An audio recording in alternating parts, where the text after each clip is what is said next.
Do you struggle to score against a 2-3 zone? Do you wish there was a cheat sheet to know where the open spots would be so you could kind of pretty much predict where you'd get open shots? Do you wonder what you could do in your personal practice time to get better and more effective against the 2-3 zone? If you answered yes to any of those questions, just stick with me. By the end of this video, you will know where the open spots are in the zone. You'll know how to practice to be more effective against the zone. And by knowing those things, you will be way more effective in scoring against the 2-3 zone. Hi, my name is Rich. Welcome back to the channel. If you haven't subscribed yet, hit subscribe, hit the bell notification so that you know every time I come out with a new video. I come out with a new video every Friday at 7 p.m. Without further ado, let's go to the computer. So before we go over the offensive areas where you get shots and how do guards score and how do bigs score against a 2-3 zone, I have to explain why a zone is normally played. One, it could just be to change momentum, to give somebody a different look, but for the most part, a 2-3 zone is designed to reduce penetration. So to keep guys from getting to the bucket, okay? So that's why it's packed in. You can see the one here on top. If he beats his guy, he meets the 5 at the rim. Same goes over here. The 5, if you've not watched the video where I kind of give the basics of a 2-3 zone defense, the 5's responsibility is to just stay right in between the ball and the basket. So anytime someone drives, in theory, the 5 should meet them right in front of the basket. So if it's a defense to reduce penetration, that means that the defensive team, they don't respect the shooting of the offensive team. With that being said, you're going to get a lot of open looks against the zone. So first I'm going to cover the bigs and where bigs can get shots. And then I'm going to cover guards, where guards can get shots. And then I'll just briefly cover how to practice to be more effective against the zone. So the biggest thing here is, okay, let's say the ball is swung over to the 3. Well, the defense will shift. So the 1 is coming up here to take away high post. The 4 can flash. Let's say the 4 and the 5 are flashing. So the 4 can flash anywhere in this area here. And the goal of the offensive team is to get the ball into the high post. Once the ball is into the high post, it creates sort of a matchup zone. So like the 5 has got the ball now because he has to protect the basket, or else it's just a jumper. And if the 5 comes up, it's an easy high-low from the 4 to the 5 to a bucket. All right. So that's the first look. The first look is high post. The 4, the bigs, need to be able to shoot this free throw line jumper. And then the other shot is the high-low look, where the 5 is on the baseline, or the opposite big is down low, and they can seal their guy out and get an easy dump in for a basket. And the other place that is a very good place for the 4 or the 5 to get a shot. If the 4, I used to play a 4, and I would get tons of looks against zones by doing this, okay? Yes, the flash was great, but I loved the pull. I love to pull to 3 because I could shoot the 3, and I love this area right here. And I'll show you why here in a second. Because if the ball, in this scenario right now where this ball is, we have a guard up. So a guard is up guarding the ball. Now if we go to this side, it will force, momentarily, it will force a wing up. Because the responsibility of this wing is to come up, and then the 1 will bump, and then he gets back. And all that happens really fast.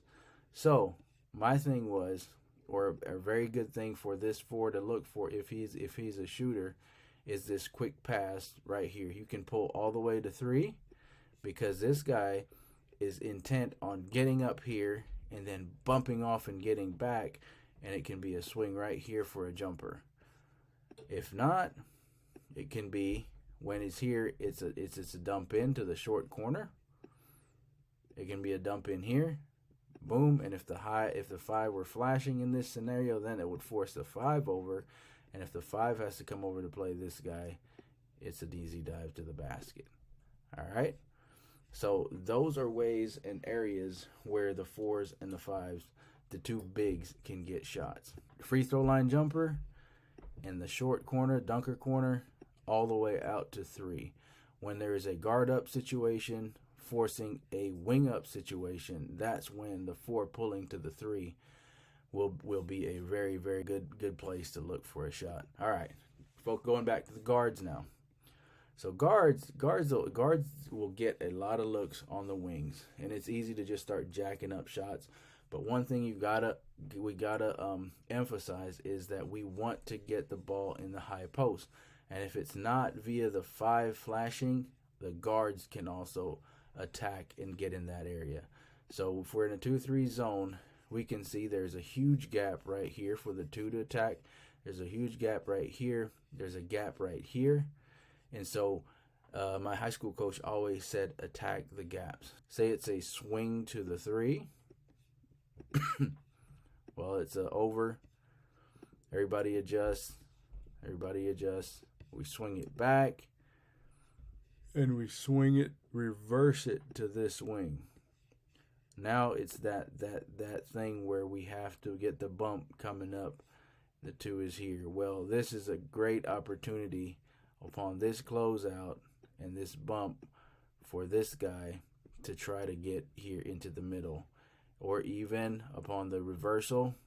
So the 1 would be coming over, bumping this guy off. The 2 is in this area, taking away the high post. Upon the reversal, it's also when the 2 comes here, it's a really good opportunity to drive in here and try to get in this area for a little floater, a free throw line jumper, maybe a dump to the big, or a kick to the wing for a 3-point shot. So the first area and way to score for a guard against the 2-3 is to try to get into the free throw line area.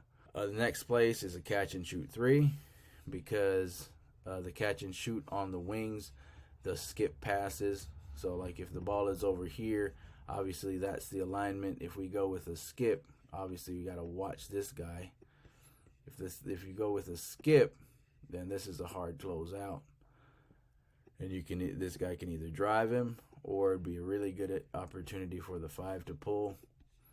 Dump here for a little jumper, baseline jumper. So the first thing is get to the elbow for the guards. The second thing is be available. Make sure to move up and down, reading your defender to try to get an open look for 3. And I'll share one more that I think is really, I got a lot of shots out of this on national teams. Okay, so let's say we have a flash by the 5. So we swing to the wing. Boom, ball's on the wing. This guy comes over. This guy's kind of in here trying to take away the high flash. But the 5 gets in here and gets the ball, gets a catch. Immediately upon the reception of that catch at the free throw line, instead of standing right here, you get a lot of shots, a lot of 3-pointers out of these corners if the 2 and the 3 immediately, or the wings rather, immediately dive all the way to the deep corner, because a lot of times this guy will be caught ball watching and it's a quick pass here, boom, to a shot, or this guy has to be occupied because the 5 steps up to take that guy. This guy might be caught napping. He's not going to chase you down because that's not his area. Well, now the 4's responsibility is to take away the high-low, so everybody here is occupied. And then it's a wide open for your shooting guard, a wide open 3 in the corner. Just to recap, bigs, you're looking for free throw line jumpers, dump down passes, seals here on the block to an easy layup, possibly a short corner jumper, or even a pull all the way out to the corner 3 jumper. That's where the bigs are looking for shots in the zone. The guards looking to penetrate also to the free throw line area for either a jumper or a floater in the lane, or we're looking for a skip pass to a 3, or upon a high post entry, you're diving to the baseline to get a wide open corner 3. So how do you practice for this? Once you know the spots, then you practice shooting from those spots. You practice catch and shoot corner 3s. You practice 2-3 dribble floaters in the lane for the guards. And you practice skip pass 3s on the wing. For the bigs, you practice high post flashes to a turnaround jumper. You practice pulling to 3 for a 3-pointer. You practice this mid-range jumper, and you practice a power dribble in here near the basket for a strong layup. So those are the areas you practice in. Makes your practice intentional, and it makes so that your practice is not just a waste of time, that you're actually practicing game-like shots. That's it for this video. Thank you to the viewer who asked the question in the comment section. If you have any more comments or any questions, please drop it in the comment section. I am happy to answer them, make a video about it, and try to help you become the best player that you can be, the best coach that you can be, or the best parent that you can be. Don't forget to subscribe, hit the bell notification. Until next time, God bless you. Peace.